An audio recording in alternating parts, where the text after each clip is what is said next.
potong, kita tutup bunga yang masih belum mekar, yang masih tertutup. Begini.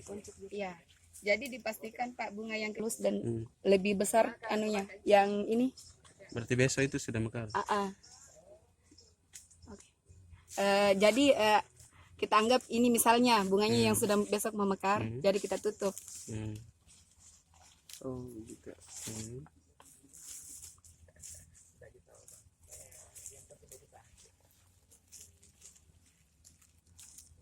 Ini sungkup ya? Iya. Itu biar apa?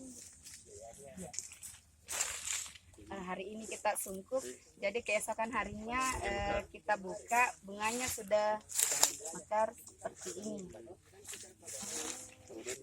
Kemudian kita lakukan polinasi. Ya.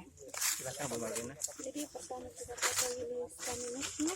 Ya, staminatnya kita potong di bunga betina. Susah nih kawin cok. Ibu KUA ini. Kecil begitu ya? 2-3 kali biar apa?